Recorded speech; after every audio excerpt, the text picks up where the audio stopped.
इसे अपने मस्तक पर धारण करने से श्री राम की आयु बढ़ती है, मन में उनके लिए प्रेम बढ़ता है और समाज में उनकी प्रतिष्ठा।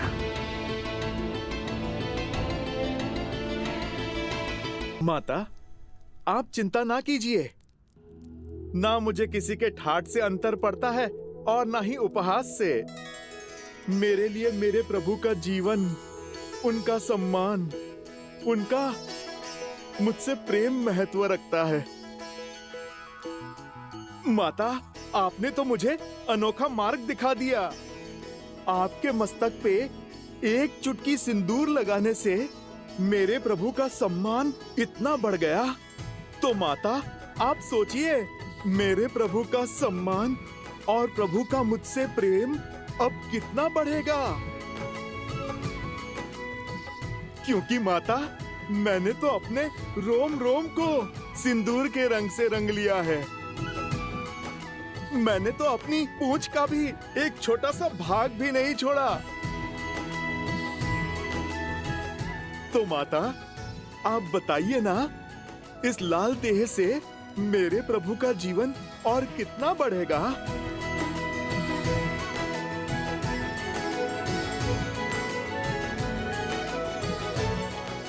तुम्हारा प्रेम, तुम्हारी श्रद्धा, समर्पण अनंत है, अमर है हनुमान। तुम चिरंजीवी रहोगे और जब तक तुम रहोगे, तुम्हारे हृदय में श्री राम का प्रेम सदा के लिए धड़कता रहेगा।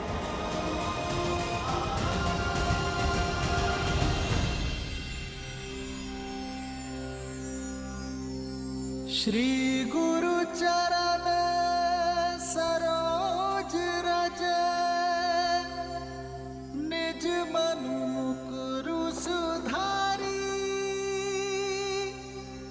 बरनउँ रघुबर बिमल जसु, जो दायकु फल चारी।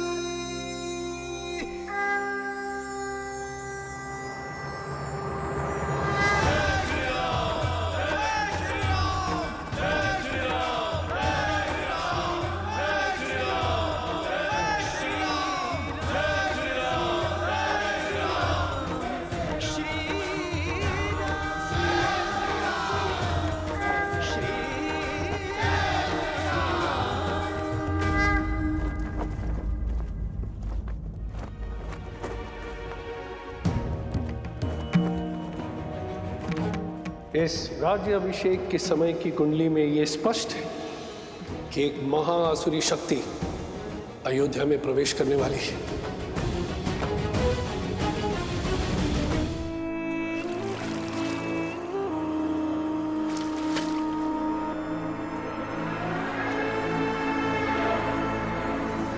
राम, न तुम जीते हो और ना ही ये युद्ध समाप्त हुआ है। युद्ध तो अब पूरी तरह आरंभ हुआ है। मैं तन पर वार नहीं करूंगा राम, मैं मन में घुसकर वार करूंगा। बोलो, कैसे करोगे मेरा संहार? रावण की नाभि का अमृत सूख गया, किंतु प्रजा के मन के विचारों का मैल कभी नहीं सूखता। उसका सामना कैसे करोगे? कैसे करोगे अयोध्या की प्रजा का सामना राम?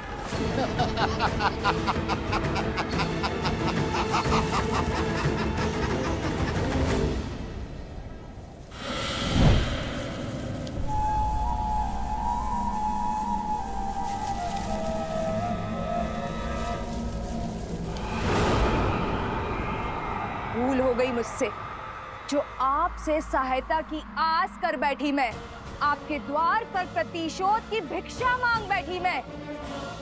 अपने हाथ पे हाथ धरे देखते रहे और वहां राक्षस राज्य का अंत करने वाला वो राम, उसका राज्य अभिषेक हो गया। पराजय है ये आपकी।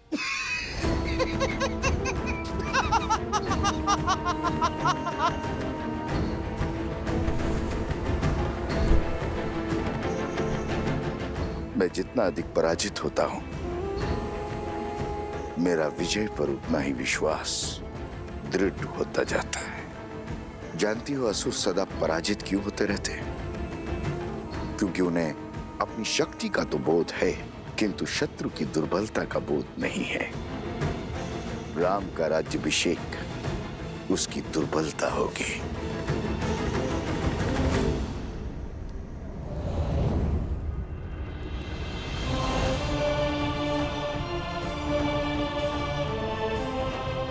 प्रणाम आचार्य। प्रणाम महर्षि। राज्य अभिषेक की कोटि कोटि बधाई हो अयोध्यापति, किंतु हर बधाई के साथ एक चुनौती जुड़ी होती। आपने पापियों का संहार तो किया, पाप का नहीं। दशानन को मारा, मगर उसकी सोच को नहीं। पाप की सोच एक ऐसा छलिया है जो बार बार स्वरूप बदलकर सामने आता और प्रहार करता।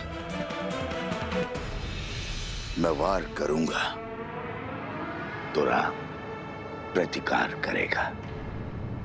मैं युद्ध में विश्वास नहीं रखता।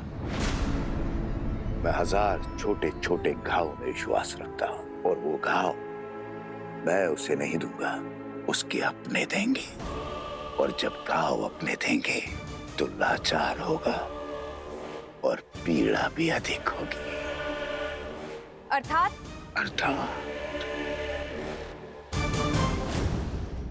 जब शत्रु वार करता है तो व्यक्ति दिल मिलाकर उसका प्रतिकार करता है, किंतु जब संतान वार करती है तो व्यक्ति घुट-घुट कर मरता है। अयोध्या की प्रजा को संतान मानता है ना राम। अब यही प्रजा उस पर वार करेगी। जिसने रावण से लंका का युद्ध जीत लिया, वो अयोध्या की प्रजा से युद्ध नहीं कर पाएगा। अब उस पर उसकी प्रजा से प्रहार करवाऊंगा। अयोध्या के भीतर एक युद्ध होगा जिसे अयोध्या हार जाएगी। अयोध्या की प्रजा के मन में इतना विष घोल दूंगा जिसे राम तो क्या, महादेव भी नहीं काट पाएंगे। रावण महान शिव भक्त था, ज्ञान का सागर था, किंतु वो राक्षस सुमाली की राक्षसी वृत्तियों से जन्मा था। राक्षस सुमाली के अन्य पुत्र भी हैं श्री राम, जिनमें न रावण सा तप है और न ही ज्ञान है, तो केवल कुटिलता। क्षमा करें महर्षि, अयोध्या के उत्तर की ओर भरत भैया है, पूर्व की ओर लक्ष्मण भैया और पश्चिम की ओर मैं, और दक्षिण की ओर हनुमान जी है। हम 4 बलशाली अयोध्या के द्वारपाल हैं। हमारे होते अयोध्या को किसका भय? पांव पर पादुका पहनने से, बाहर के कष्ट से बचा तो जा सकता है कुमार शत्रुघ्न, किंतु फोड़ा यदि देह के भीतर से निकले तो क्या करोगे? जब अग्नि घर के भीतर ही लगी हो तो द्वार बंद करने से कोई लाभ नहीं होगा।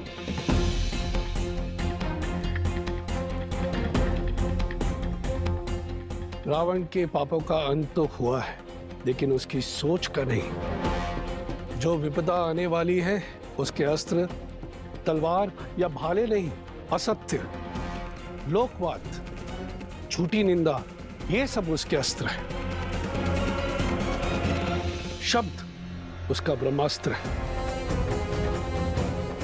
संसार का नियम है, अगर कोई भी असत्य बार बार कहा जाए, किसी की झूठी निंदा बार बार हो, तो वो सत्य लगने लगता है। और यह मनुष्य के स्वभाव की प्रवृत्ति है कि सत्य सामने होते हुए भी वो असत्य की ओर आकर्षित हो जाता है। हर मनुष्य के भीतर छिपी बैठी है असंतोष की अग्नि, इस अस्त्र को विस्फोटक बना देती। जब तक उन्हें मेरी योजना का आभास होगा, तब तक मैं उनका स्वर्ग रूपी संसार भस्म कर चुका हूंगा। मुझे आपकी रणनीति पर बिल्कुल भी विश्वास नहीं है। रावण भैया की शक्ति और साहस का 100वां अंश भी नहीं। अपने शत्रु से दो दो हाथ करने की स्थान पर जुआरियों की भांति कुचक्र रचना से अंत नहीं होगा उस राम का। शांत प्रिय बहन, शांत। मैं जानता हूं कि तुम्हें मेरी शक्तियों पर संदेह है, इसलिए तुमने अपनी सहायता के लिए किसी और को भी बुलवाया। कौन है वो? हाँ,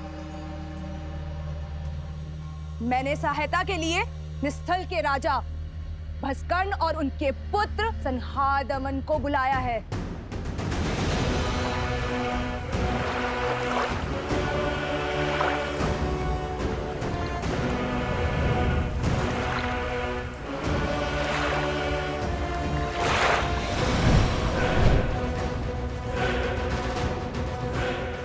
ये महाअसुर भस्कर्ण के सैनिक हैं। आप मेरे साथ? तुम्हारे महाराज को वरदान है कि जब तक वो जल में, वायु में या पृथ्वी पर खड़े होंगे, उनका वध करना असंभव है। हाँ।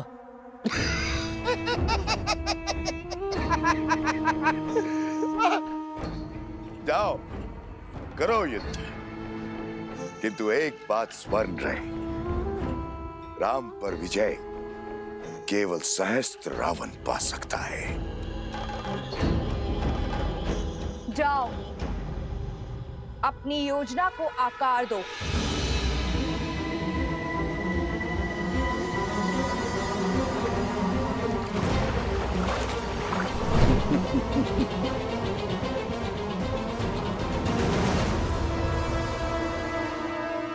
शूर्पणखा, सच है क्या और ब्रह्म क्या है, यह प्रश्न सदा से अमर खड़ा है।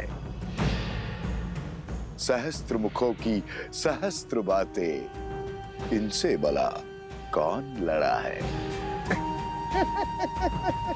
आप यही गाते रहो और मैं अपना कर्तव्य निभाती हूं।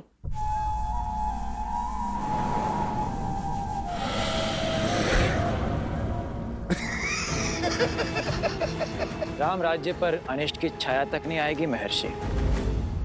ऐसी परिस्थिति आएगी ही नहीं कि कभी असंतोष अपने पैर पसारे। असंतोष ईर्ष्या से जन्म लेता है राजकुमार, परिस्थिति से नहीं। संदेह नहीं है कि श्री राम राज्य को संतुष्ट रखने का प्रयास करेंगे, किंतु राष्ट्र के कोने कोने में सबको सुख और लाभ पहुंचाने में समय लगेगा, और झूठी निंदा, असत्य और संदेह के बीच फैलाने में नहीं। संदेह मन के किसी कोने में छिपकर घास के तिनकों की भांति तनिक सी निंदा से पोषित होकर बढ़ता रहता है, और हमारी अनुमति के बिना हमारी मति भ्रष्ट करता रहता है, और यही सहस्त्र रावण की शक्ति है।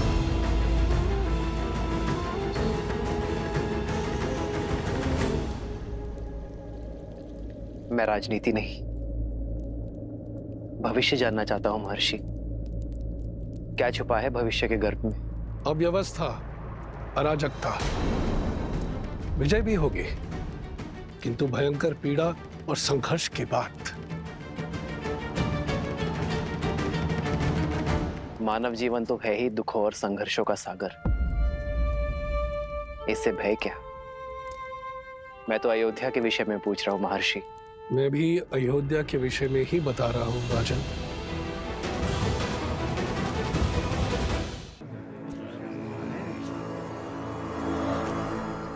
भैया सुना है, श्री राम ने सागर पर सेतु बनाया था, असंभव को संभव कर दिखाया था।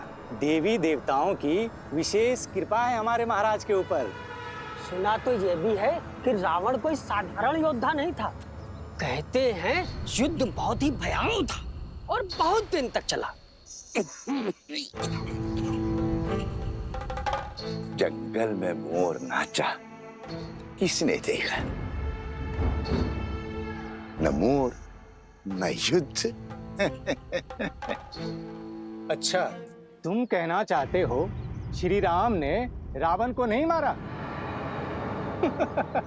न सेतु बांधा न युद्ध हुआ। नहीं नहीं भैया, मैंने ऐसा कब कहा? अरे हुआ होगा युद्ध, पर ऐसा नहीं जैसा सब बता रहे हैं।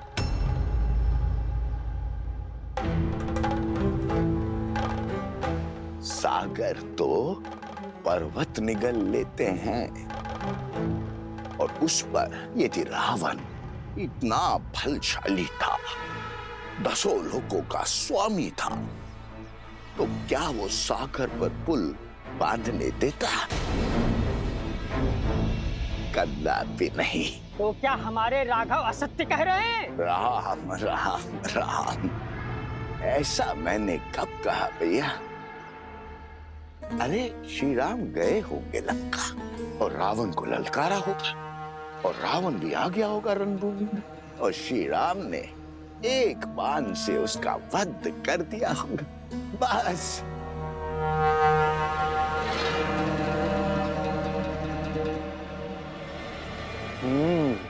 हो सकता है ये सब कथा वानरों ने बनाई हो। ऐसे ही बात का पतंगड़ बना दिया होगा। सत्य वचन भैया, सत्य वचन। ये कहानी अवश्य वानरों ने बड़ी बनाई है। श्री राम तो रघुकुल वंशज है, सोचा होगा श्री राम की यश की गंगा में हाथ धो लेते हैं।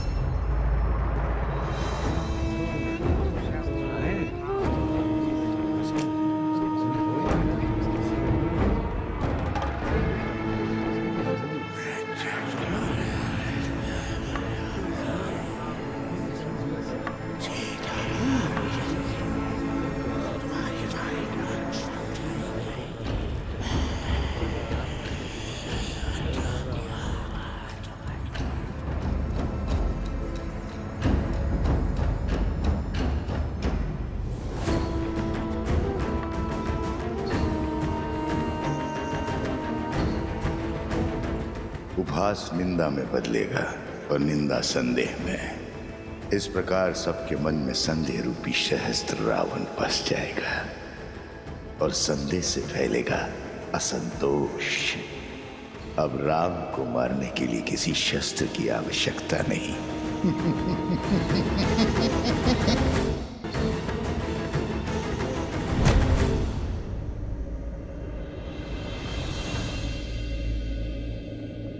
अरे क्या हुआ? तुम सब इतने विचलित क्यों हो? राज्य में विचित्र सी बातें फैल रही हैं कि हम युद्ध की अनुचित कथाएं बता रहे हैं, असत्य कह रहे हैं। आप ही बताइए, हम प्रभु श्री राम के शौर्य का झूठा वृत्तांत क्यों सुनाएंगे? क्या आपकी वीरता कोई गाथा है? अर्थात पाप ने अपने पग पसारना आरंभ कर दिया है। कौन है जो इस असत्य का डंका बजा रहा है? मुझे उसे खोजना ही होगा।